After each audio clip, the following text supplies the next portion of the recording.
We're back, boys. Welcome back. Welcome back. Welcome back. Here I am. That's why he's saying welcome back. Yeah. Whoops. Today feels like a Friday. This has been the longest week of my life for whatever reason. Well, I'm really happy that we're here with all you guys. Let's get going. One, two and freeze, don't nobody move. 1, 2 and freeze, don't nobody move. 1, 2 and freeze, don't nobody move. Don't nobody move. Don't nobody move. 1, 2 and freeze. Welcome back to another episode of Chill Regular Guys. My name is Jonesy, and with me, as always, is going to be Matt, Sean, and David. Welcome back, guys. What's up? Thank you very much for being here in the middle of the week. Shamalama ding dong, bro. Shama-lama ding-dong. Matt, I feel so bad for you for all the crap that you had to deal with today to get here. You know, it was some bullshit. Whatever the bullshit may be, I'm not going to expound because I've already told you guys. And these listeners can fucking eat my ass. And I'll let them make up the scenario as it pleases. I just need to let them know that I'm clearly agitated. We could not tell, actually, at all. You have such a wonderful demeanor to be around now. I'm stone cold. Like, you can't read emotions unless I feel one, and then you know exactly what that emotion is.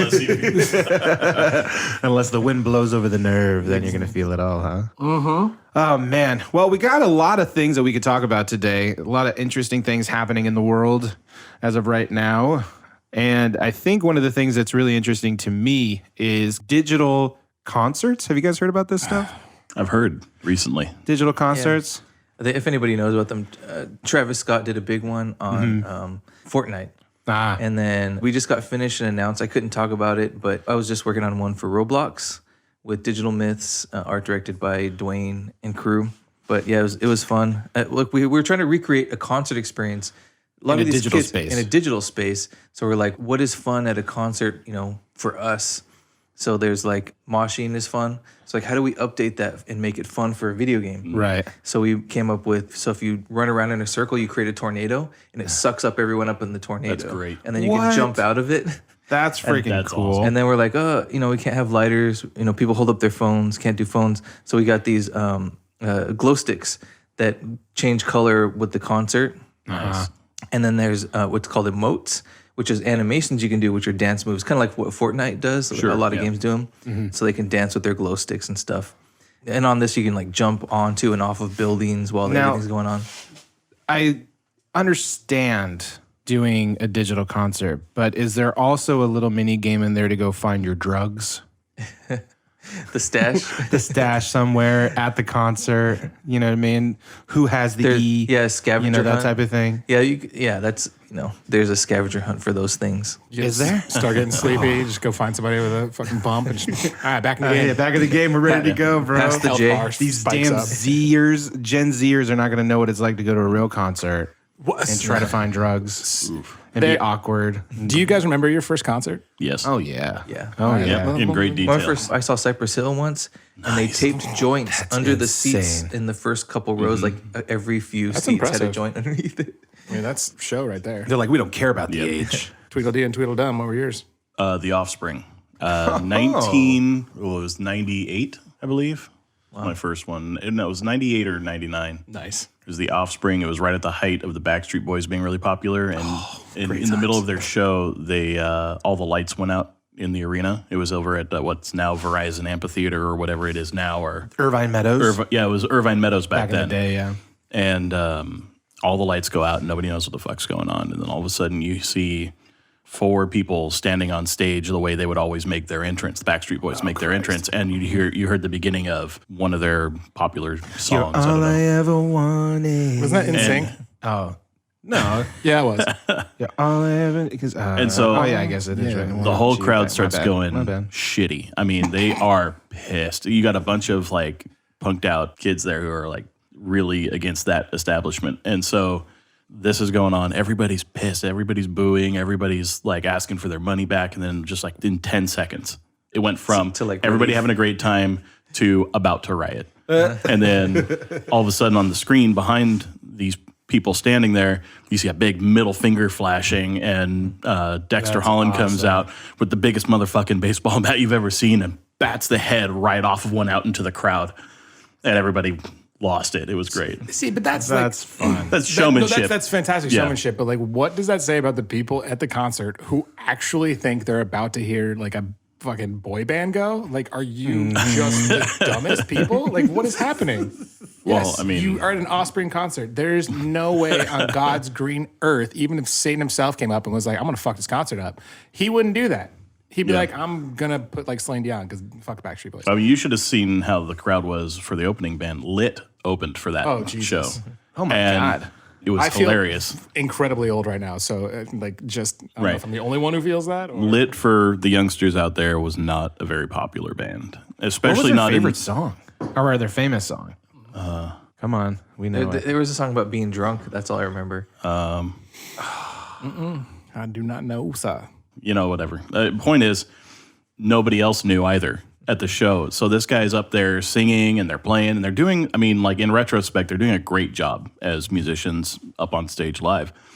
And this guy on a song that wasn't one of the ones that was on the radio holds the mic out as if the whole audience is going to continue the song and crickets. Boom. Nothing. Eat it. Not one person knew the words to what he was singing. No way. And then he waits there for like about a second and a half too long, and goes, "My bad," and then just keeps going. My bad. Yeah. He did. Bro, Like, you do not acknowledge that. You fucking yeah. just go. So he's literally singing a lyric and then he puts the mic out to the people and everybody's just like, No.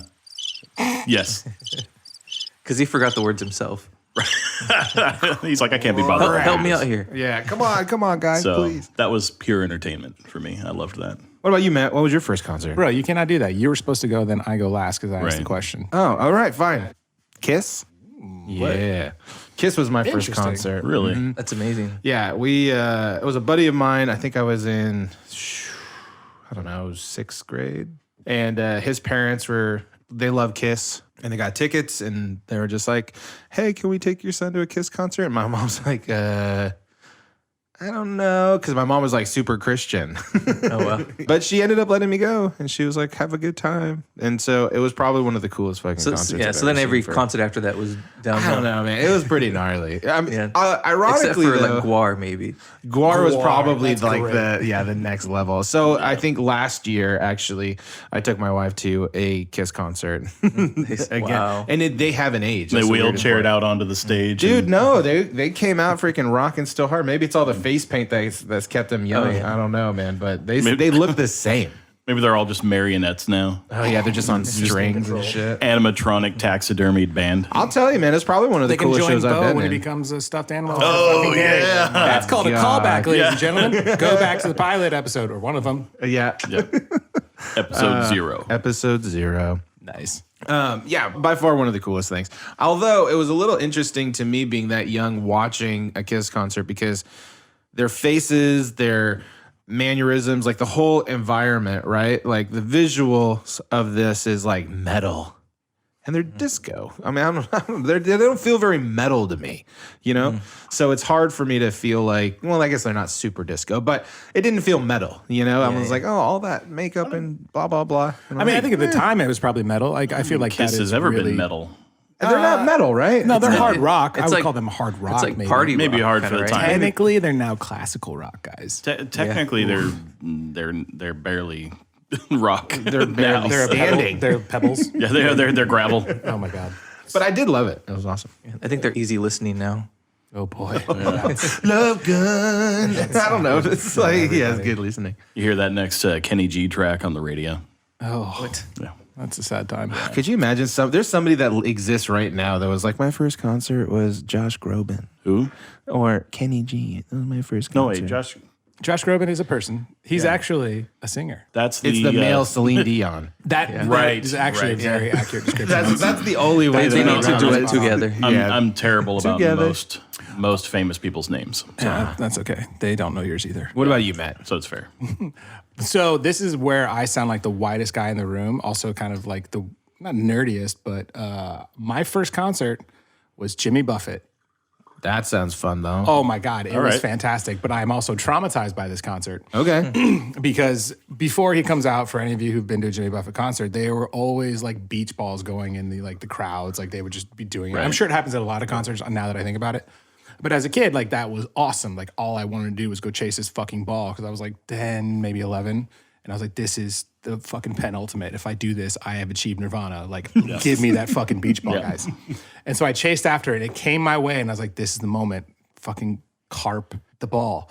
And so I ran. I was so focused on the ball, I wasn't paying attention to like my surroundings. Get to the ball, and I slapped the shit out of that ball. Oh, I fucking get chills thinking about it. But you guys, he just rolled his eyes over the back of his head. Literally. Oh, it was so nice. Oh, it was great. He's tearing up. Gonna have to mop the floor. Tear. My pants. Smacked the shit out of it. But I did not pay attention to like this 60-year-old man who was like right in front of me with his wife. Oh no. I fucking toppled over him. And the worst part was I looked back and I had knocked the cigar from his mouth. He was fucking livid. No. Livid. Like berated me on the spot. I was like, what the fuck is wrong with you? I was like, I'm so sorry. I was throwing the ball. And I never went after a dream after that. Oh. So for a brief moment, Matt turned into a dog hyper-focused on a ball. I really did. Like, just fucking go. Heavy breathing and all. Everything. Yes. Huh? And then I got it, and then I got berated, and my tail How old were you again? I was like 10 or 11. Oh, what a dick. Like, you know what? Yeah, he was kind of a dick, but like at the same What a time, I just dick. knocked out his cigar, ruined his fucking buzz probably. But his wife was super chill. She was like, honey, didn't you do dumb shit? I wanted to laugh, but I was so scared. Like, I didn't do it. I was like, I need to leave, probably go home. That's his fault for being in the way of the ball, though. There you go. That's There it. is. You're at a That's the Jimmy beauty. Buffett concert. Being in the way of your dreams. Exactly. Well, I mean, he should have been high and just kind of like, it's cool. I'm sure he it's was. cool, man. You know. Just fucking gnawing on his goddamn cigar. What was the song that was playing? No, so this was pre-concert. Like, the concert hadn't even pre-concert. started yet. What? Yeah, like this is how rowdy shit That's why gets. he was angry. Yeah. If it was Turn on mid- my Jimmy Buffett. Oh, if it was mid-concert, he wouldn't could not give it a fuck. Dude, my roommate in college loved Jimmy Buffett. That's all that guy listened to. I mean, he's a great performer. I will. Yeah. His songs are like they're fun. There's nothing like They're deep. good drinking songs. They're great drinking songs. They're songs to just like make you feel good if you're kind of having a shitty day. But you're not gonna find like poetry. You're just gonna be like, yeah, I want to make a margarita. It's like the original Smash Mouth.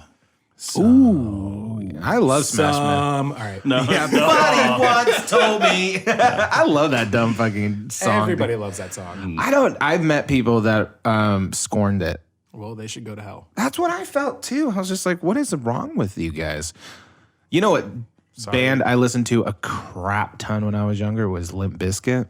Oh, I think everybody had to. we all did. A lot of Limp Bizkit. But I will give you props for claiming them because I would never claim Fred Durst, even if he was like, I will give you $1 million. I'd be like, I can't. I have to respect myself. I did it all for the nookie. I'm just saying that. Yeah.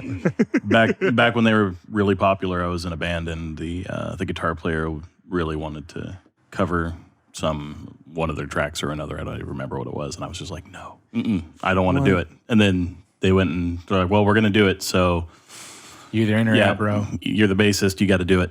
I'm like, You there's don't only remember what 3 song of it us. was? No, I don't remember. I think it was the Chainsaw. Skin your ass raw. Yeah. That was But it. day keeps going this way. I just might Break break something. your fucking face tonight. Yeah, I mean that feels like a very, very good song. To I mean, it do. was one of the more enjoyable ones. Keep Rolling was fantastic. He did. yeah. There's like a remix with DMX Yep. and some other people, and I was like, what is that's tight. And happening? Method Man.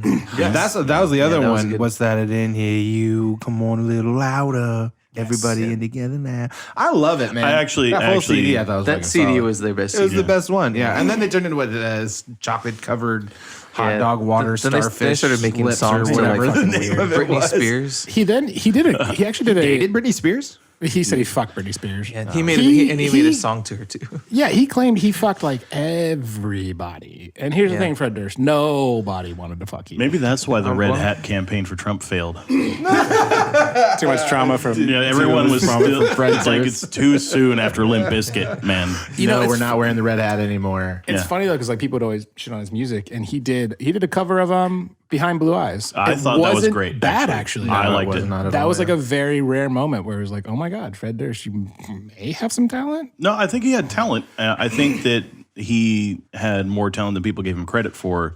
He got credit for a lot of it, but I think he was better than his band was. I mean, let's- not to say that individually any of them were bad. Yeah. But I think that It was kitschy. It had a shelf life. They took advantage of it, and now it's gone. But what does it say about your band if the one song that I genuinely liked and still remember was somebody else's? A copy? Well, weren't we talking about that before with Nickelback doing? Yeah, but they pooped on that. Well, yeah. These ones actually did a good job. Yeah, this was a good one. I will forever fucking put Nickelback's "Devil Went Down to Georgia" in the basement next to all the rest of my shame. We're gonna play that at your funeral. This may be. Because I'll never hear it. So you can all suffer. Yeah, screw Give you a reason to cry. Exactly. This may be a good topic then, is anytime when a band covered a song that ended up being better than the original. Oh, shit. Johnny Cash is doing Hurt. Covering Obvious, Hurt yeah. From Nine Inch Nails is- First choice on everybody's list is Hurt. Absolutely. Even Trent Reznor went on record saying, he's like, that's better than mine. I'm quoting sources that aren't him. So No, I mean, I remember hearing that like Turner was like, yeah, it's better. And here's the thing, it really was. It really was. You can't put that much more than what Johnny Cash did in that song. No, he did bare bones, and my God. Like, I felt all of his pain. Yep. Yeah. I was like, Absolutely. oh. You can hear in his fucking voice. That's all you needed. He didn't even have to play the guitar. He didn't have to do anything. If he just sang it like that, oh my God. you would still break internally. Yeah. 100%. It's inspiring in a weird way. But I feel like that's so rare, though, to actually get a song, that's covered and is actually better than the original. And the problem is, God, my God, there are so many songs that I thought were originals that were just That are covered not. from like the 30s and 40s. Oh, Like, yeah. What Yep. the hell? 100%. I mean, it kind of comes back to some of the concepts we've been talking about a lot lately. It's like everything becoming a remix. There's a really good documentary on Vimeo. If you guys haven't seen it, I'll share it with So you it's not guys. Quibi? It's not Quibi. It's not on Quibi, dude. Yeah. It's called Nobody Everything is. a Remix. And basically what this guy does, he does this little mini documentary. I think it's only like 20, 30 minutes or something. It's not very long. But he'll go through and look at references like from Led Zeppelin. Led Zeppelin, people think like, Robert Plant and those dudes are so original, blah, blah, blah. But they took a lot of references and a lot of licks from yeah. like old blues and jazz. blues and jazz music from like dirty Mississippi. You know what I mean? And so literally lifting Isn't that kind of from it. some of the controversy too behind like Elvis Presley? Like he just straight up did songs that were sang by black artists who were not, due to the times, weren't given the same airtime or credit or anything like that. And those songs made him huge, but they were never really hits. Yeah, Elvis did, but also the Rolling Stones admit, and they'll tell you the songs that they got their songs from. Right. They were just like, oh, that's a dope riff. They would just take parts of blues and jazz songs, and also too, what was it? Ozzy Osbourne's band, Oh yeah, Black Sabbath. Black Sabbath. Geezer Butler from Black Sabbath did the same thing. And go ahead. Turning them to like power chords for inventing heavy metal Right. based on blues and jazz. But everything is sort of a tribute and a remix, and so you just kind of put your own spin on it. But have you guys heard anybody say they think that every song has been made, so there's no point in making songs anymore because they've all been written? Nor did they say I've thing heard with it said. stories, right? Same thing. Yeah. People say But- there's no original story anymore. That's all been done. It's just remixes. I mean, are they wrong? Like, how long have we been telling stories now? It is At so least rare. 4,000 years. I mean, at least. It's so rare to. I think one of the few realms to be able to create something original, even though obviously there's going to be some hint of that, would be the video games. Like that's, in terms of film, we've seen almost everything, every story we've heard. Like there's very little variation anymore. I feel like video games have really pioneered that in terms of creativity and just, sure, they packaged it. It's the story we know, but it looks so different. It feels so unique that it doesn't even register that it may be a riff. You think though it's because of the interactivity involved? It's not so passive. I mean, I think, because you're invested, but there's also still, there's a disconnect there too, because you're playing a character. It's not really you, obviously. And obviously you're not really in a film or anything like that, unless you fucking are. Yeah. But like, I still remember one game that still sticks out in my mind. I'm not going to go with the classics like Resident Evil or, Final Fantasy, anything like that. But this is still kind of considered a classic nowadays, was God of War. I remember when that came out, I was in from the get-go. Yeah, I mean, you play Kratos through. What'd you call him? It was Kratos? Kratos. Fucking Pia. Boys. I'd like to apologize for Gary. So sorry. Fucking Kratos. Kratos. Kratos. Hey, I got this fresh bag of Cheetos. You want to eat some with me? Sorry. I would love to Get some of that dive in. Cheeto dust everywhere. Absolutely. I love to dive in. Maybe some Doritos. Ooh. Yeah. Ooh. Keep them coming, boys. Keep them coming. What about going to a Mexican restaurant and getting a plate of vajitas? Quesadillas. And listen to some Beethoven and Batch at the same There you time. go. Yes, absolutely. And Mozart. You know, but One I of my will say, favorites. and I don't want to interrupt this train, even though I just did. So that's why do people do that on a side note? I don't want to, but I'm going to. Right? That's like someone's like, I don't want to be a dickhead. And it's like, congratulations, you already are. So Now just we are waiting say for you to it. be a dickhead. Yeah, exactly. I don't know why people do that. But I think one of the interesting things about God of War is that it has reinvented itself with this new one, where it kind of went into Norse mythology.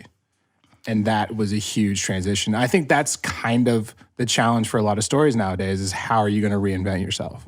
So with God of War, I didn't play any of them. I watched them play it. I'd seen the previews and stuff like that, so I understand the game. And the reason why I didn't play it is because I'd played that game already. It was Devil May Cry. Fuck, I love those games, bro. On PlayStation oh my 1. God. Or Those was get it me hard. PlayStation 1 or 2 or whatever? Devil May Cry was one of the first spectacle fighters. And every game in that genre that has followed it has been that game. Yeah, I would absolutely agree that they're the same game, but I think it was the reinvention of the story and just what it was telling. Now, granted, Devil May Cry is still one of my favorite series. I played the 5th one. I fucking love it. Even when they tried to go Metal Gear Solid 2 and they brought in a new character, I was like, Right. you know what? I'm still gonna do it, and I loved it. I still love it. I listen to the music sometimes. I sometimes look in the mirror and think I want to be that guy. I dressed up as Dante for Halloween one year. All right. Well, now we know. So have you guys heard of the game Torment by Interplay? Torment was a game, I think 10 people played it, but the 10 people that played it thought it was the greatest game that ever existed for the rest of time. But I believe that the story from Torment influenced the story from God of War. And it's a really good story, but the origin story is very similar. The overarching God of War story, or No, just the kind of the concept behind the first one. the first one? Yeah, but the gameplay was very different. It was an RPG that had an amazing story, just like it was life-changing for a lot of people. And they have a lot of God of War games, by the way. Like What do we there's on like now? 7 or something like that of them. There's a bunch of them because they went from I thought it was 3. no they went like from 4 now.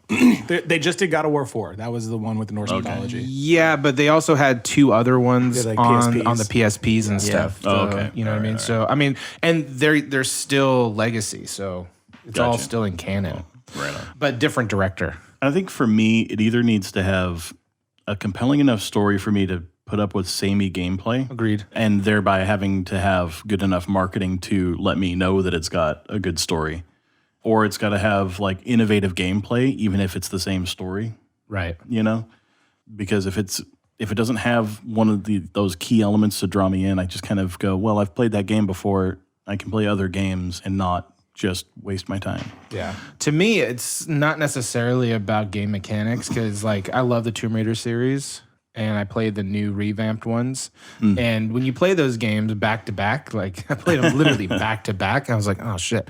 It's the same gameplay mechanism. Yeah. What I liked the most about it was the storytelling. It was just a good narrative. Well, you're going on an adventure. Right. And it's 100%. not always the same adventure, which is nice. Right. Although they did start to feel very similar because you're kind of doing the same type of thing, more or less. But I think the puzzles and stuff like that throughout the game are the things that I like the most. I mean, even Batman Arkham Asylum, when you're playing that, fight mechanics, those types of things are almost all the same, minus a few cool gadgets that you get to upgrade over the Sure, course. yeah. But you're playing to sometimes it's for the just narrative, you know. Sometimes it's just one mechanic that sets it apart. Like if it's just like a couple of cool gadgets and otherwise it's a spectacle fighter or a platformer or something. I mean, like Castlevania, basically Mario Brothers, Yeah. you know, but there's a lot of other cool mechanics. So What's interesting about gameplay is that that's one of the only things in entertainment that isn't copyrightable or patentable is gameplay. yeah. But the software to do Nobody's the game, trying though, to. right? Yeah, the coding, The engine. the look, but yeah, there's no copyright at all on actual gameplay. Actually, I've discovered recently. So I like survival games, big survival gamer, mainly because even though mechanics tend to be kind of samey and there almost is no story, every time I log into one of those games, I have a different experience. It's never the same twice. You know what's also kind of interesting is like the going back to just like things kind of repeating themselves, like, is there anything original? A lot of these new games, like on Steam or whatever the fuck it is, I am not a gamer, so anybody who questions me, I don't fucking care. But like, there's like the Jump Night, I think is one of them. Like, it's the most frustrating game I think I've ever seen people play. It looks hilarious.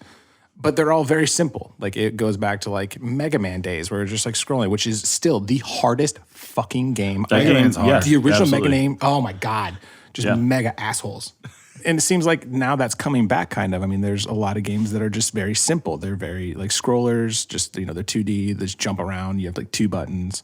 Well, I think it's interesting now games are kind of regressing back to there's a old style games. That's exactly what I just said. What are you talking about? oh my God. I just said it's coming back around and like we're going back to old school. What the fuck? Okay, so to paraphrase what these two guys are saying is that there is a trend toward a classic style that is ever growing, and it's interesting. That's it. That's all they said. Well, Both of graphics them, are getting over all this better time. and better and better in games. More higher resolution, more colors, better textures, 3D environments, effects, Greater and then, rendering capabilities, everything. Yeah, exactly. Better video cards, and then Minecraft comes out. Yeah, and crushes it. Yeah. Yeah, and then everyone though it makes it okay to do pixel art, and then people love that. They're like, oh, screw a million polygons. Well, because they had a great mechanic.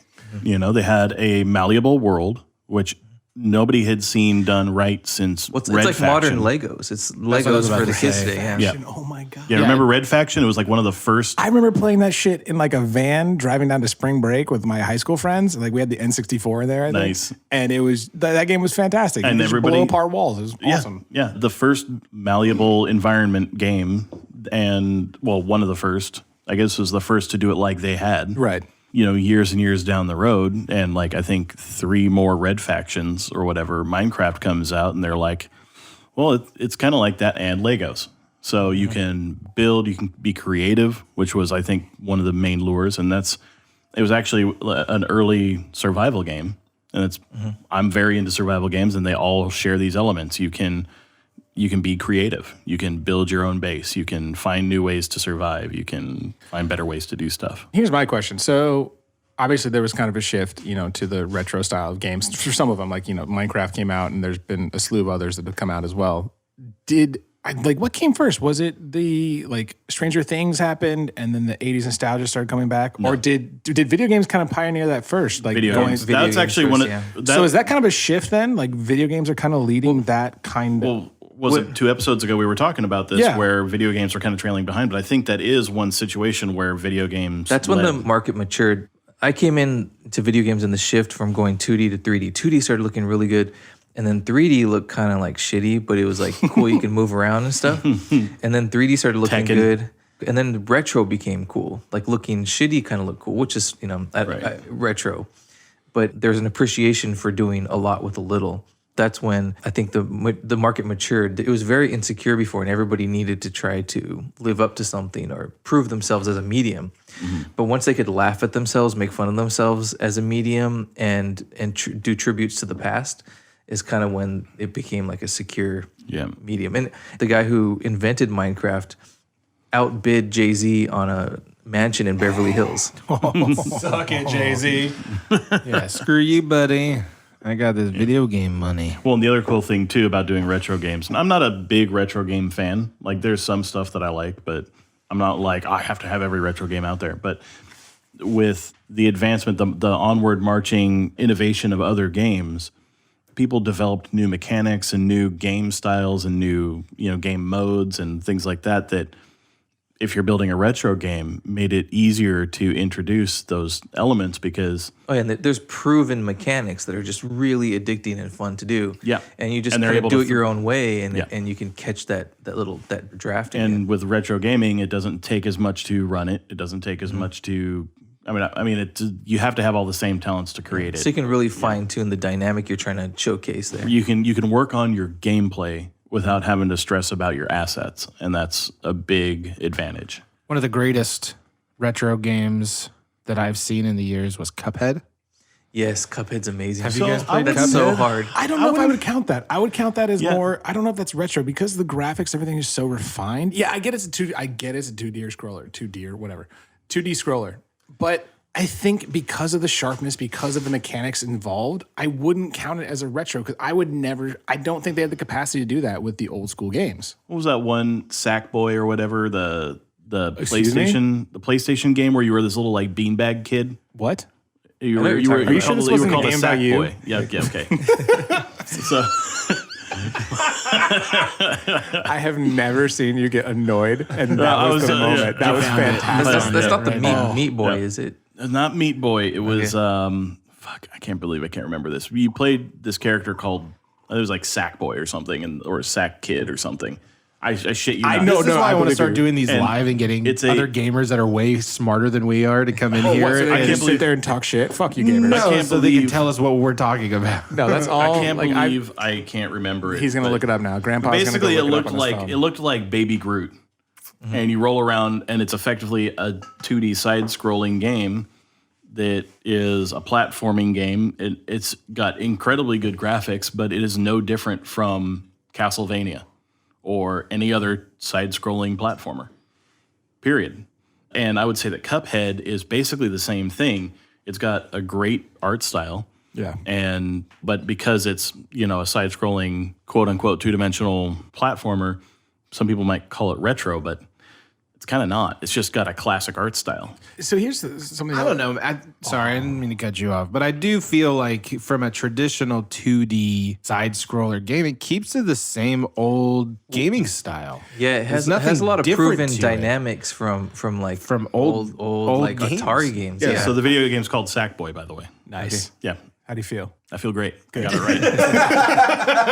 Fuck you. gotta have more. You gotta have more confidence in your memory. Yeah, right. I really do. No, so it's that.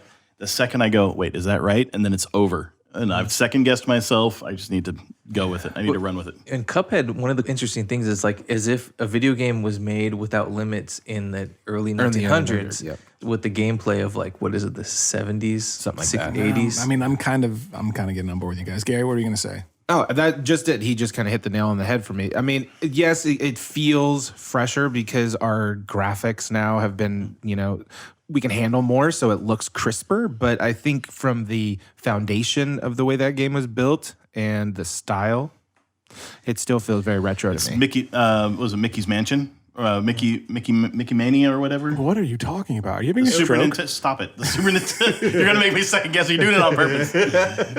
No, it was a Super Nintendo 2D side scroller with Mickey Mouse and all the Disney characters, and it was Paper like Mario.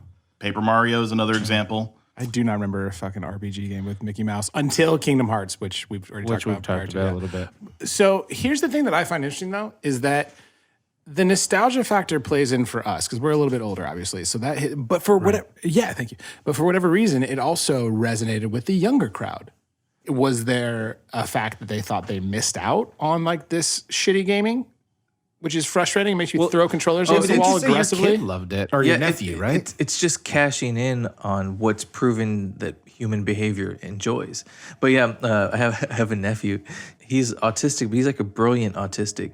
And he can tell patterns, and he just, like, Cuphead is hard. It's one of those games that is super frustrating and super hard, but it's so fun you keep doing it anyways. It's like a little masochistic. But not for my nephew Keone. He's 5, 6, and he destroys at it. You can save the other person, and you just keep dying, and he keeps saving you, keeping you alive when you really just know you should be dead, and you just kind of want to be dead. No, don't. Oh, God damn it! I gotta be back in this game. He's just massacring at the game and saving you the whole time, keeping your corpse alive, barely. All right, so I know what I did. It's sort of humiliating, but I was combining Mickey Mania and Mansions of Madness. That's what I did. But yeah, no, Mickey Mania is So I was basically right. Eat Cuphead. a bag of dicks. Oh, okay. Well, that was aggressive. All right, he ate all the dicks, everybody. All right. I mean, so now that we know that's in gaming, like, what do you guys think about that in terms of film? Like, is there much originality nowadays? Very little. In fact, I think the trend is going toward remakes. I think it's popular, and I think there's a good reason for it. Well, it sucks because, yeah, I agree with you. I think there's remakes involved, but there's also, Disney can eat more bags of dicks than you just ate because all they're doing is taking their animated movies and, like, guess what? people. And not even half the time. The Lion King movie was still animated. Anybody who disagrees with me can go fuck themselves in heavy traffic. It's just their business model. They've been doing that since the 70s or whatever. They just re-release these things over and over again. They have a good set of properties, and they just basically, they've done really good with it. You can squeeze more money out of an IP. Why not? So I have a theory on this. There's so let's say take paintings as an example. There's still lifes where it's like a photo. People can do photo realistic stuff, but there's no imagination in it. And the other far end is that what's that abstract guy Pollock. Jackson Pollock. Jackson Pollock. Yeah. Jackson Pollock, where everything, it's abstract, it's nothing. Somewhere in between there is a sweet spot, which is marketable, mainstream. But if you go too far surreal, there's like familiar to surreal to abstract. There's a bit of a valley, like kind of like the uncanny valley, where like after a certain point, you kind of become like, it's like, oh, this is cool. This is cool. This is getting a little weird. Now I'm repulsed. Yeah. The abstract is like the experimental zone, where in surrealism is this experimental zone that influences people take that stuff and take the like kind of like high fashion, where it's just experimentalism. And then they take little pieces and make it digestible into the mainstream stuff. Right. Here's the thing. I may not be paying attention. What the fuck are you talking about? What does that have to do with the remakes? I'm so confused right now. David. Well, it's more about creativity and originality. Did you digress? So I'm following because there has to be. I'm definitely not. My bad. It doesn't have a lot to do with remakes. It has more to do with like innovation, the appearance of originality, I guess. To some degree, a little bit of what is originality. If something's too original, you can't recognize it as a thing. Yes. So for anybody who writes scripts and screenplays and is in that world, which a few of us here are, the problem with studios is that anybody who's like, I have the next great idea. And if you can't tell them what it's like, they don't trust it because there is no model to base it off of. It's like, there's nothing to say that this is going to do well, which kind of sucks because it may be a great story, but if there's no metric for it, like you said, like if there's nothing to compare it to, we don't know what to do with it. Kind of back to your point, David, and I think what I was kind of getting out of what you were saying was when you have a piece of art, there's a semblance of something that we can relate to because we've seen it before, and then there's a spectrum of the new. So the popularity lies in the familiarity. Yeah, something that's truly original, you can't relate to it. You can't. And so you have no feelings about it, but it could be totally original. Yeah. Well, I mean, that's to me a lot of fine art, right? Like, it's so open to interpretation. Open. So open to interpretation. Almost to like a silly extent sometimes. That's why people make fun of it. But right. Well, yeah, because they can't relate to it. Yeah, because one person's going to be like, I see rainbows. And the other person's like, I see the black hole. It's like, what? Are you guys looking at the same fucking picture? I have a friend who's an artist, and she does these, I don't want to call them paintings because she's not necessarily painting. She's using like found objects, like so she's twigs and leaves, and it's like mixed media, and like it's mixed media, and it's like it's like a lot of wax and glue and stuff like that. It's about texture a lot of times. Right? Yeah, there's a lot of texture to her art, and it's very interesting to look at. Yeah, it's very different. As an artist, I used to hate abstract art, but then I realized, it's not about. It can be cool texturing of colors and layers of I don't know, interesting things that.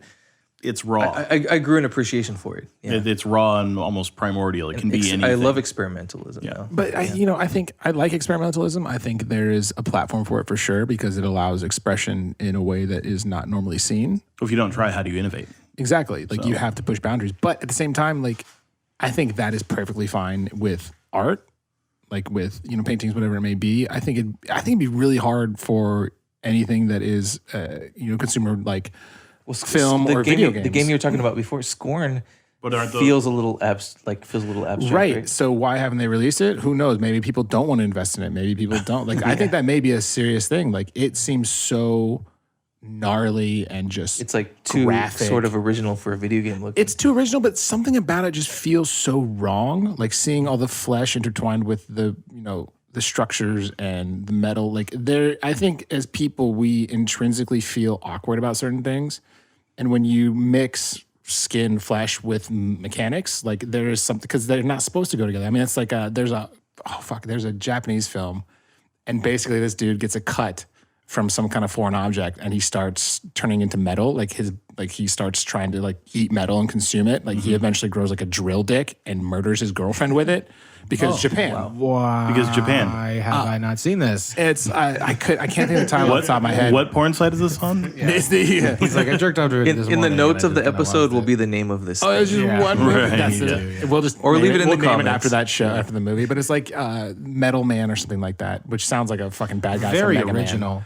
But yeah, by the but way. it was like shot in black and white. It was really rough, really grungy, and it didn't get a lot of notoriety. But it's raw. Like it's like for me, I don't really know how to process it. Like I think it's a fine movie, but I also think Japanese people are kind of out of their fucking minds with some of this shit. Like a lot of their stuff is good. Some of their shit is just like Just you out need to go of nowhere. You need to go to therapy. You need to get a hug, buy a dog, and just love them, and you'll be okay.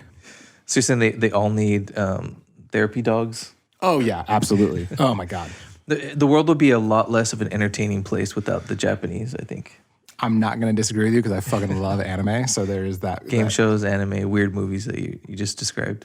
I don't know, man. I think the North American market has it when it comes to entertainment. I think Japan has its niche, but I think that when it comes to overall on-screen entertainment, the U.S. primarily and Canada have it hands down. I think where a lot of creativity happens is I love surrealism, like surreal movies. I think even art films, Bollywood's kind of coming up on our heels a bit, but you know, but otherwise, yeah, no, I think it's all North America. Well, what gets me excited is that technology now has finally become pretty cost effective for specifically filmmaking. And so there's a lot of really interesting movies coming out of like Ghana, middle of Africa. And these stories are surprisingly very ingenuitive. The techniques that they're using are pretty MacGyver-y, you know?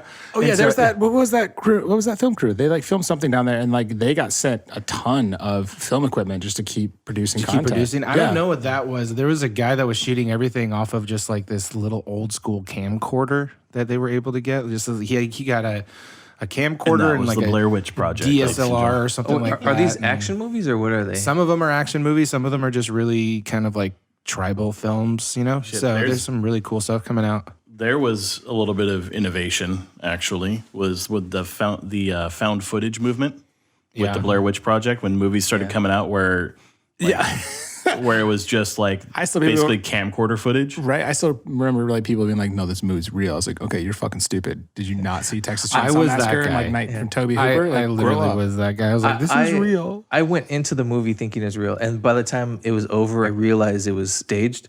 But I actually went into the movie, and for a good portion of the movie, thought it was real. I mean, and if done effectively, it can do really well. Blair Witch Project, Paranormal Activity, the first one, not the 48 sequels that followed it. Sure. They're all still pretty good though. No, they're not. No, I think Blair Witch enjoyed Project was really great, and for what it was, because it was the first thing of its kind, and it went, we're going to do something new, and you're going to love it, and it's going to be popular. Done. And almost never does that happen. Well, it's such a weird sweet spot, right? Because it was low budget. Isn't it still like the highest grossing in terms of profit film of all time? They probably spent what, $50 filming the thing? It was like it was like 7,000. It was like something really was low. cheap, It was like yeah. 10,000 or something like that. And then they made For Paranormal Activity or for Blair Witch? Blair Witch. I wish I could think of an example, but that one in particular is when an experimental film actually went mainstream and made a lot of money. But there's a lot of experimental films that are brilliant, but they're not for the mainstream. They weren't at the right time. And so people would take parts of that and put it into mainstream films. Other things, yeah. Okay, define brilliant when it comes to like those kinds of things. Because obviously these are subjective, but there's a lot of experimental films that are just fucking trash. Like, Oh, no, there's should just be tons that are- burned. There's tons that are trash. There's tons that are trash, but there could be a gem within a trashy film. Well, the I reason- think Tarantino takes things that might not be. He distills down a lot of crap, like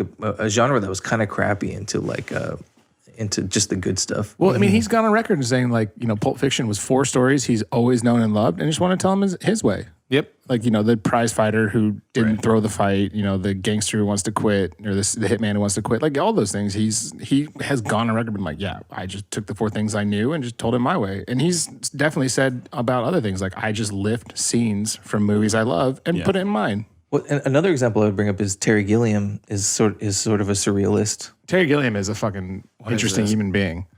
this is the budget for Blair Witch. It was like 200,000 to 500,000, which I think that came after I think that came after. Like they probably pitched it. Yeah, they probably went back. And then they went back and reshot it with more funding for it. It was a 35-page fucking script. Oh my God. With all the dialogue was improvised. Anybody want to take guesses what it made at the box office? Not globally. Well, global box office, but not like in its entirety now, but just like in its theatrical run. Yeah, in its first run. Yeah. In all regions. Yeah, like total. 300 million. Oh, you're close. You're pretty damn close. You want to take a guess, David? 450 million. Oh Jesus! We just said it was close with 300. What's wrong with you? It was $248.6 million on a budget of roughly half. Let's give it the benefit of the doubt, $500,000. Bro. Wow. That's crazy. That's pretty good. That is People an love that. obscene return. And guess what they've done after? Fucking nothing, really. Yeah, because they all went, well, I got this money. This, Found that fuck you money, right? It's like, bye. It's funny because Eduardo Sanchez, I know he's done other movies. He did like a Bigfoot found footage thing that was not that great.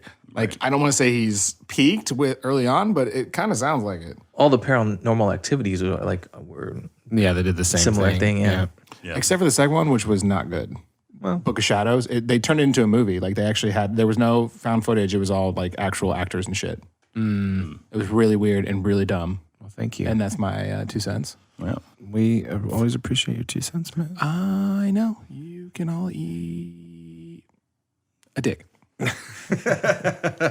It's been one of those days, boys. I fucking told you. It's been one of those days. I'm dead sea salty over here. Like that's just Dead Sea Salty. I love it. Sea salty. That's just pretty salty. Hashtag I'm dead sea salty. Oh, that's just what it is, y'all. Yeah. Oh, is that time for a break? I don't even know where half of this is. And now, And now a word from our sponsors. DSS. Nobody. And we're back apparently. As Are Gary we back? points I his just fucking like sausage finger at me. So like normally I'm like Gary looking says down at words. my wine. So sorry. It's okay. I appreciate you. So now the question turns to, since we're talking about video games and the joy that they bring us, what is a video game franchise you would like to see get made into a movie, and who would do it? Like who the main character would be, or who the production company? I will leave that open to interpretation. Like who would you want to, like whoever you'd want to see, who you want to see would be like play the main character, who would you want to see direct it, all those fun things. Oh, that's interesting. I like this question. This is a good one. Sean, what do you think, Bob? I have two, Your favorite. Don't fucking play these onesie twosies. How dare you? but they're very equal. I don't care. You have to pick your favorite. This is like, you know what? You got 2 kids. Guess what? Pick one. The other one's getting fucking kicked aside. Spit them out really fast. Pick me last. Pick me last. Okay. This son of a bitch. I'll talk about mine. Abe's Odyssey. Do you guys remember that? Nice. Yes. Fuck. Oh my God. And that's a wrap, ladies and gentlemen. We're done. MVP over here. He just came in. I thought I was going to be cool, but fuck. But did you guys know that was supposed to end up being a movie? I did not know that. So the idea was to put out 3 games, and the 3 games, the money was supposed to go towards a feature film in the theater. But something happened. I don't know what happened, but I would watch the shit out of that movie. they end up shutting down. Even though it was an amazing game, amazing it was characters. so good. And then- love those games. I forget the Pixar directors' names, but of course Pixar doing it would be cool. But maybe a little grittier than like. I don't know. I Pixar could film. see Guillermo del Toro doing something yeah, with hell Abe's yeah. Odyssey. Oh, That'd fuck be, yeah. Yeah. Guillermo del Toro I would think he'd be. perfect I think he'd be for good, it. especially with some of the creatures and like the claw. He always loved things with claws. That's what I was latch onto thinking. you. The world feels a little Guillermo del Toro anyway, especially after.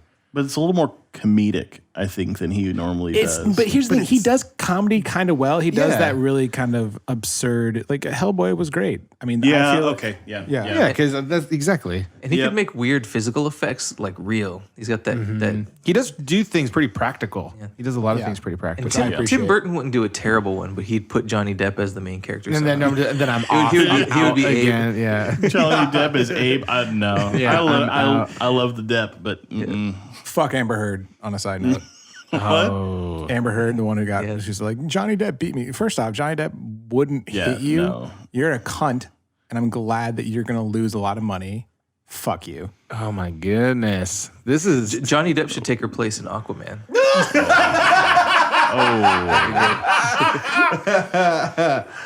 That would be great. It'd probably make Aquaman better. I mean, Aquaman he swims both ways. What's up, bro? What up, man? What's up? Would it be weird if Aquaman found Jack Sparrow somewhere in the ocean God, do you know how fucking happy I would be? In that whole amazing. thing? Especially it's since all- they're recasting that shit. Isn't that old? No, DC isn't Disney, is it? No, they're not Disney, but they're recasting Pirates, and Margot Robbie is going to play like the main character. So good luck with that, y'all. I do not envy who has to do that because Jack Sparrow is synonymous with Pirates of the Caribbean. So Hold on. yikes. Margot Robbie's playing the main character. There's a lot of main characters in that. They're all co-stars. It's going to be a different movie. And like, no, it's not Johnny Depp. It's nothing. It's a That's reboot not about of the Jack franchise, and it's going to be Margot Robbie centered. Is there any villains from the past ones? I have no. It's not going to have any association with So it. just a complete reboot. It's just other crazy. pirates. So you want to hear another odd fact full of odd facts is supposedly the original Pirates of the Caribbean was based on a script that was actually made for Monkey Island, the game. Oh my God. Interesting. I don't know how I feel about that. So the Monkey Island script will never be made as Monkey Island. I'm fine with All right, Gary, you got to follow David's amazing pick because I don't want to do it. I didn't want to start. I am a sucker for Metal Gear Solid. Okay. Yeah. I would love to see a Metal good Gear choice. Solid movie. You can extrapolate those over 2 or 3 films. Oh, easily. And I like if you can start with the young Metal Gear all the way through, the older Snake as he gets more Metal Gear Solid, gritty. like you know what I 3. mean? Yeah, exactly. Snake Eater. The So Snake Eater, yeah. the movie was in like production for That's a while. what I heard. Yeah, because I the got guy really who excited. directed Kong Skull Island, I can't think of his name. It's like something Vogt. He's got a huge fucking beard. He's kind of a hilarious dude, actually. Watching the interviews with him, but he got approval from Kojima and Konami to make it. the Metal Gear Solid movie, but that was like 4 years ago, and I have no idea nothing's come of it since. But that I would 100% agree. That is definitely.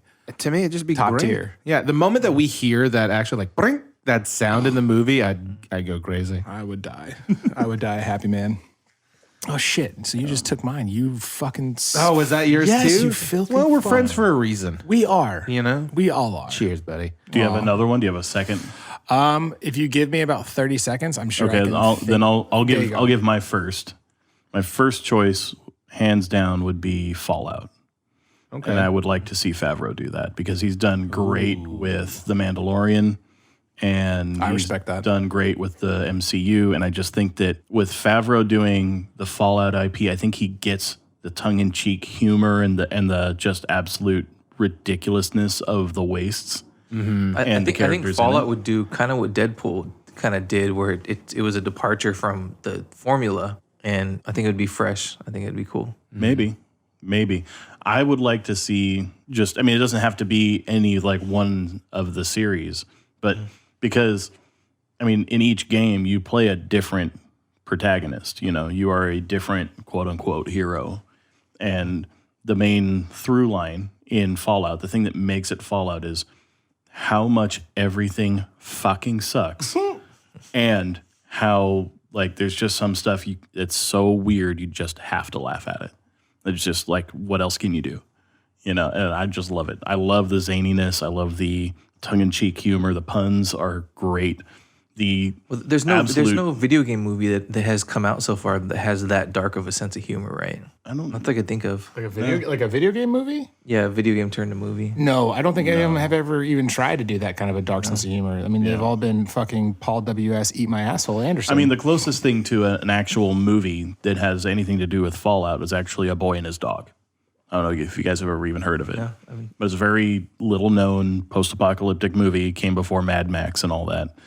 And it was just fucking weird, man. But if you want to see a cool little like cult classic, A Boy and His Dog, there's a lot of elements of Fallout that were pulled from that movie. And like Dogmeat, the character in Fallout, I think is pretty much direct pull. The glowing ones, the mutant, the mutated ghouls who just are so irradiated they're glowing. Right out of that movie. That's where those things came from. So another interesting thing about Fallout was originally they were making Wasteland a game, and they made it too gritty and dark, and so Wasteland pulled the license from them, and they had to rename it, and they wanted to put out what they had. Yeah, That's interesting. yeah. No, I would definitely pick Fallout first. I have a very close second, but Matt complained, so. What do you got, Matt? What is it? Bro, that's what I do. How dare you even try to No, that's okay. No, put that's that right. on me. Fuck you. But go ahead. What's yours now? So, since Gary took my first choice, I was thinking about Thank it. you. Yeah, thank you. Sadly, they already poo-pooed on Super Mario Brothers. I love Bob Hoskins and John Leguizamo. I think they're great. I think that movie is just trash. They think it's trash too. I know, which is the best part. Yeah, they hated it making that movie. I love the behind the scenes. Like Dennis Hopper's won't like, I watch needed it a again. paycheck. My kids love Mario Brothers. Is the only reason I did it. Like, I respect you, sir. Yeah, I won't so watch it much. again because I want to remember it as it was. Bad.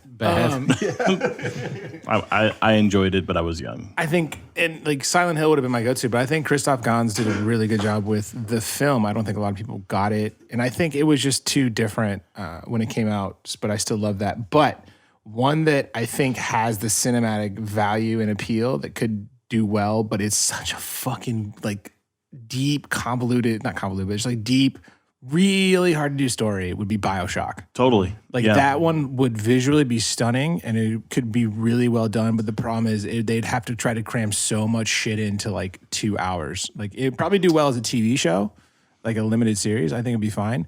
But as a movie, like I think it would be stunning. I think everything about it would be gorgeous to look at. I think the story is great for the first one. Not so much the other ones I wasn't a huge fan of, but the first one was phenomenal. Done by who? See, the problem is that the BioShock that like jumps back through time, I feel like Nolan would fucking love that movie because he just masturbates to time films. I only played the first one, but Yeah. I've seen a lot of stuff on the following ones. But Some names come to mind, but I don't know if they'd be perfect for it, like Jean-Pierre Jeunet, who did Amelie. But what was I named the... Did he go that dark though? No. you already mentioned the guy who I would probably pick for it. Yeah, I can't remember the name. Tim I Burton. named. Tim Burton, yeah. No, I think that's I couldn't see that because it doesn't have the quirkiness It has to be that Tim Burton grittier. has. And I don't think Tim Burton would want to go with that. But I mean, like, didn't he do like Eddie Scissorhands? Yeah, but Edward Scissorhands has this kind of a snow globe feel to it. That's what I like to describe the movie Okay, as because it's yeah. just like this modern town, and But I then mean- like there's this little. It doesn't feel real. There's nothing to it, and I think BioShock has that. What about Terry Gilliam? Not anymore. I don't think he has it in him to do it. I think in his prime, probably it would have been a really good choice. I do not like the director. Okay, I will say that up front. I'm not a huge fan of most of his, not most, but some of his movies. I did not like Enemy. I thought Arrival was super slow, even though I really enjoyed the script. And I am not excited for Dune. I don't think it's going to be good. But I think Denis Villeneuve would be great for that cinematic purpose. He loves those really deep, complex stories. He loves the visuals. I think that would really serve this story well. He just needs to be really good about pacing because he fucking sucks at it. He's fucking terrible. I'm saying this with a hard f because he's not good at it. I think he's great. Listen, a lot of people do. I do not disagree that like Sicario, the first one's great. I enjoy that. He still fucking lingers on scenes way too fucking long. For you. Huh? For you. No, I don't want to just look at a sunset. Like, I get it. I fucking get it, dude. You don't need to linger on those scenes. I thought Prisoners is my favorite movie of his, by far. By far. Because he doesn't linger on things as long as he does in the other ones. He does it enough to kind of get you the sense, but he gets in and out efficiently. And then he just fucking jerks himself off in these recent movies, and I can't stand it. Blade Runner 2049, fucking bye. For you. Blade Bummer is what I should call it. Ouch. It's so boring. It is so fucking boring. I liked it. Why? Because it looked nice? What was the story about? I mean, well, I'm not gonna get into a pissing contest with you, man. What it's about good. Dude, you say something, you got to be ready in front of Matt. what about Jesus Guillermo del Christ. Toro? He will Fight He will with that quiz dude you over on this there. shit. Jesus. So here's the thing. I think Guillermo would be great for it as well, but he's so enraptured with telling at the Mountains of Madness. I think those two kind of it would take too much from him and his joy for at the Mountains of Madness. I think that he has the right eye for it, though. Because, I Yes, mean, he I was would able agree. to take Hellboy and take you from, like, the tight, intimate space of, like, a lab of secret monster agents or whatever to, like, these huge, grandiose sets of, like, ancient armies and shit like that. And I think he has that. He can visualize and produce that same feel that, like, BioShock, at least the original, felt like you were confined in this underwater city or whatever. Yeah. And but it was massive in scale in its own right, you know? I was kind of bummed that it never came to fruition, but the Guillermo del Toro, I think it was either Guillermo del Toro or Peter Jackson were supposed to direct, and it was a script by 28 Days Later scribe. I can't think of his name. He did like Ex Machina. Yeah. I fucking can't think of his name right now, but he wrote a script for Halo. Ooh. It's actually kind of a really enjoyable read. I heard something about that. Yeah, it's a really enjoyable read. Alex, what is his last name? Alex Garland is his name. Alex Garland is a scribe. He's also a writer director. He did like Annihilation and some other ones. Yes. Who was the director of Fifth Element? Oh, Louis Leterrier? Oh, yeah. Or was that Luc Besson? I don't remember, but he does like big epic stuff pretty well. Yeah, but then he did the fucking, what was that with like the Million Planets or whatever that came out recently, and it was just like DOA. Dead on Arrival. Yeah. Who's doing The Expanse? I don't fucking know. Who produced that? It's not a movie, but It's a TV show, right? but it's a TV show that's like on the level of these like. But we're talking about movies, Okay, bro. I'm sorry. Can you just like not do this? I'm sorry. Oh my God. I'm sorry, Matt. I'm sorry. I dropped my phone. You deserve it. That's exactly what you deserve. You've did. been a curmudgeon this entire I episode. am not sorry either. Cantankerous. What was the word we used last time? Cantankerous. Asshole. Cantankerous ass. Cantankerous curmudgeon. You put the ass in cantankerous. Boo, sir. What do you guys think of Zack Snyder directing God of War with Jason Momoa playing Kratos? Ooh. Oh, hard no. Hard no. Is Zack Snyder done, or like 300 kind of has a feel? Well, now he's doing the whole the Justice League. He's trying to do his cut, right? It's coming out on HBO. I think so. Yeah, but here's the thing. I read a script it was Patrick Melton and Marcus Dunstan, the guys who did like Feast, and they went on to do some of the Saw films and The Collector, which was another kind of subgenre of it. But they wrote a script for it, and it was so fucking absurd. Like, I get it. It's kind of their thing. But I was just like, this is boring. This is dumb. I don't care about what he's doing. It's just like they went from set piece to set piece and didn't really care about anything. And if that's what they're going with, I think Zack Snyder's going to be fine because he loves that shit. He loves doing movies that go from set piece to set piece without really going anything emotional. I mean, I think Jason Momoa as Kratos would be great, but I think that. Come on. Him bald. What other action hero? No, could that's do this? exactly what it is. I couldn't see him being bald. I didn't even think about that. That's the problem. Couldn't. You just end up with Kratos with hair. They would No, just give Kratos hair. You would just see Jason Momoa bald. You wouldn't see Kratos. That would I be don't funny think if he can had a disappear terrible head for being bald. Yeah. I get the feeling he does. If he had like a cone head under there. That's why his hair's or so good. He lumpy. doesn't want to fucking Something show like us his that. bald head. Jason Momoa, show us your bald head. We know it's there. Let's see your Don't you Kratos face. That's right. You're getting called out. Yeah, wow. Well, who else then? Who else would be? So I think in his prime, I've already thought of somebody. Go ahead, yeah. in his prime, I think Bruce Willis, before he got all curmudgeon-y, would have been great as Kratos. I don't think he's ripped enough to be a Kratos. he could have. No, I got a better one. Nah. The Rock. Oh, I didn't even think about the Rock. Of course, Spicy David boy. pulling it out Coming again. in hot. Fucking pepper Do you think- spice. but You you were know the dropping moment- bombs tonight, man. But he's never played an action hero though. Like What? Not I'm sorry. He What did you played just Hurt- fucking say? Oh, I guess he has played a couple. a couple? Go But home. no, I want him to do like an '80s action hero type. Like He did that Arnold in Schwarzenegger. Skyscraper. He was like he had No, I like didn't one see that. fucking leg. Dolph Lundgren or however you pronounce his last name. I think he would have been fine. Lundgren. Oh, Dolph Lundgren. Yeah. Yeah. You do know though the No, moment. But I he mean, like gives you're. you- I'm saying like that's the kind of action hero you're looking for from The Rock. Yeah. I would say, what's the guy who plays Drax from Guardians of the Galaxy? Oh, Dave Bautista. yeah. Dave Bautista. Yeah. I could see Bautista doing it. I don't know if he has the depth. He could be though. Kratos. I don't really think he has the depth. I've seen some of his other movies. Like I think he's funny in some. Like, You think the he one- always plays Drax?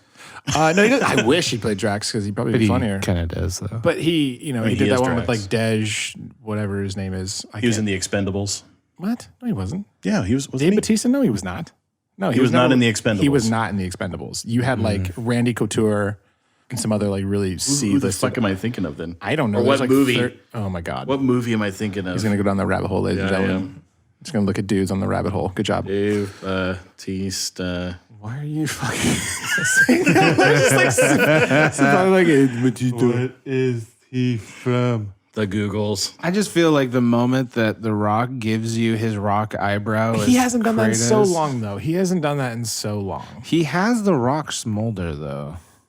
in I every think movie. I feel like his name is Dwayne Johnson, so let's all just get correct when you come know at what? me. Fuck you. He's always going to be the rock in my heart.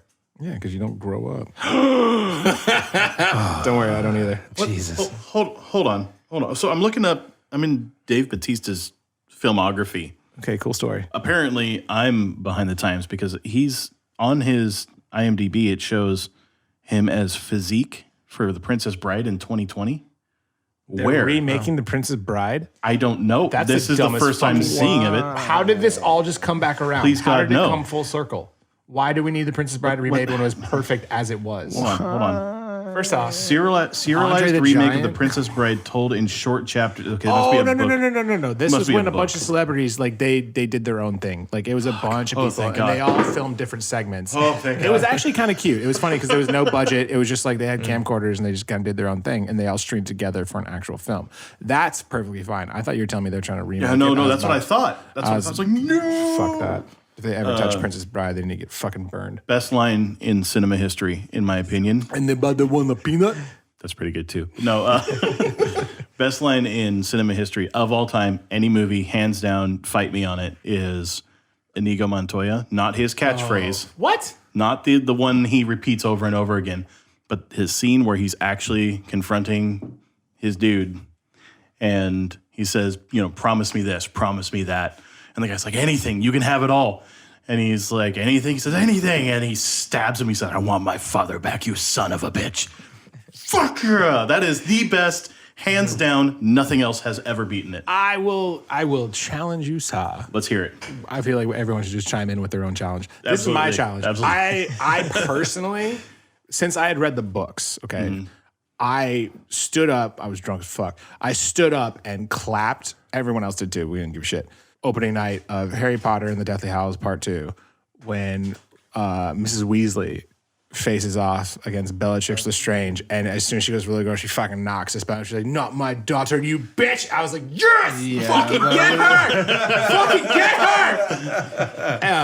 I think that line, just with the intensity behind it, is fucking phenomenal. It's on the same things though. It's like That's on that level. It's from I think the lines that really resonate. Somebody just had enough and won't tolerate any more, period.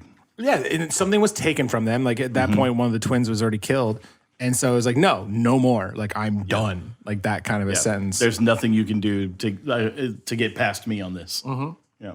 I mean, it's on par. Hopefully I don't steal this. It's on par with like when Leonidas in the 300 like throws the fucking spear. And they're like, lay down your weapons. He fucking throws it and fucking hits the one dude. He's like, come and get them. I was like, Yes. anybody with a pair of testicles in that movie theater immediately was like, we're going to fight all of you. Let's do this. Yeah, we're fucking going. That's like, I didn't realize I was in an army. Now I am. I'm not going to take this challenge because I get movie lines wrong all the time. Come on. You coward. And so many are coming to mind, but there's- with not the right words. So just pick one that you like. It doesn't have to be the best in your opinion, but one that really stands out to you. One that stands out in my mind, it's not as good as the ones you guys mentioned. It's just stuck in my head, was in Amadeus when Salieri was asking this girl, the opera singer, she was asking him if Amadeus was good looking. And then he goes, well, you might be disappointed because talent and looks don't always go together. And then she says, well, a woman of taste only cares about talent. Oh, I like that one. That's good. I like it. So I was like, you don't have to be good looking in life. Wow, gives some hope out there. To guys like you and me, Sean. Hey, All us nerds. I get mine. Gary, where's yours? Probably because of my talent. Well played. Well fucking played. The one that comes to mind is probably just because I recently rewatched it was Django Unchained. Where he says, I like the way you die, boy. At the very end. My favorite line from that: "The D is silent, motherfucker." Hands. I'll watch the There's whole a movie lot just of for those that. lines in that movie. There's a lot of those moments. Oh, there's a great moment. Yeah, that's a phenomenal movie. Here's the one thing I can't stand about that movie, though, is the fucking soundtrack.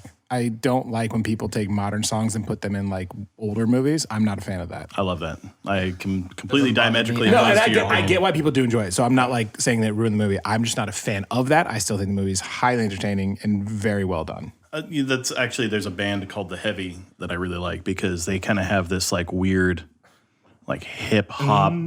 Yeah. Yeah. This ain't no place for no hero. Yeah, they use it a lot It's in like, Borderlands. Oh my God, it's great. It's Ain't got no this place like, for no it's got better this, man. yeah, I just love their style because it's this like marriage of this like old West meets hip hop meets other shit. And it's fucking epic.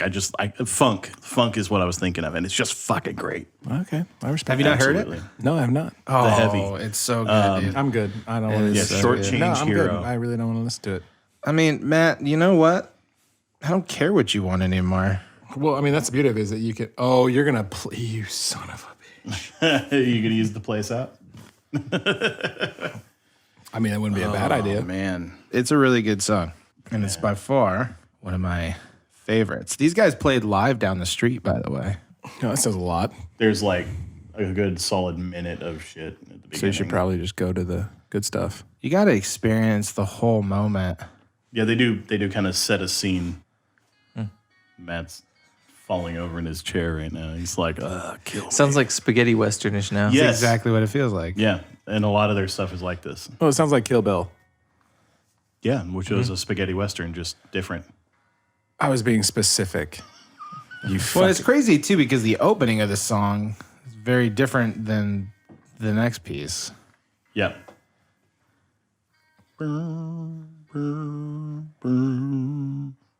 This is on my list in my car, so I hear it all the fucking time.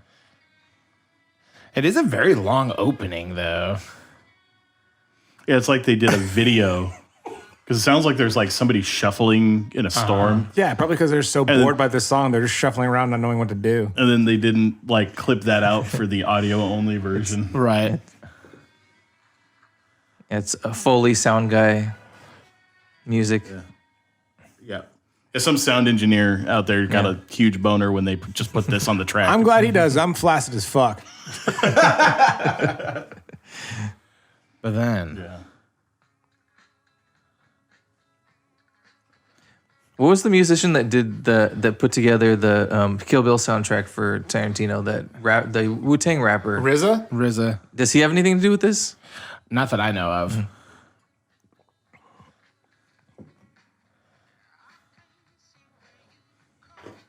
Nope. Not happening for you, man. The look on Matt's face right now, he could not be less entertained. Here's the thing. I just He is don't not like this kind of entertained. music. It's never been, like, I respect Well, I know the it's not talent. Hold Me Closer, Tiny Dancer, but it's I still know pretty it's damn not, good. and it should be. No, but I absolutely respect the talent behind it and everything that goes into it. It's just not for me, you know?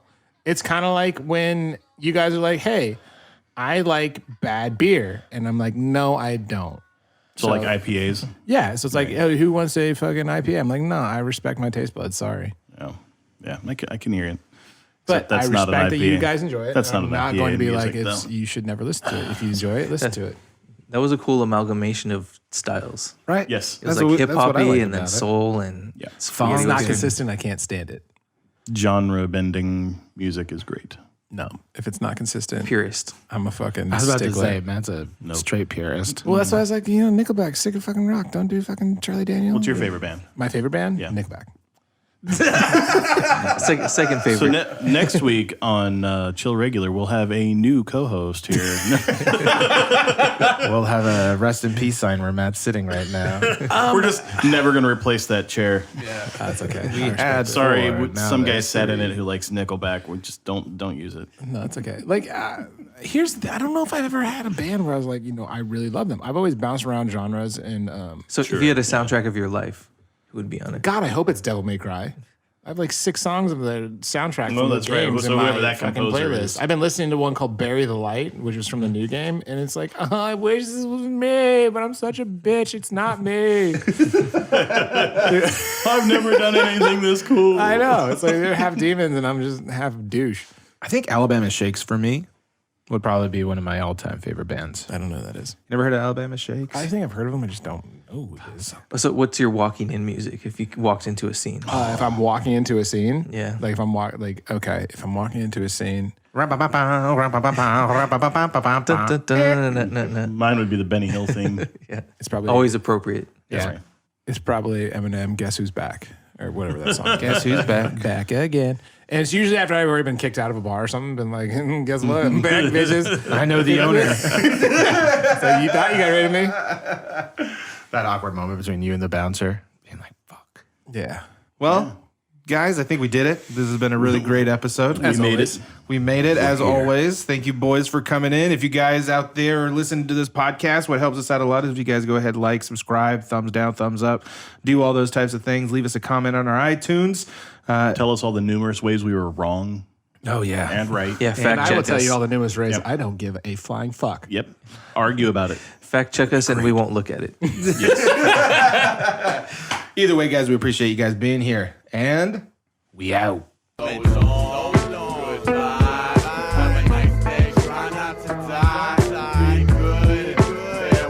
Try not to let your pretty little heart skip beats.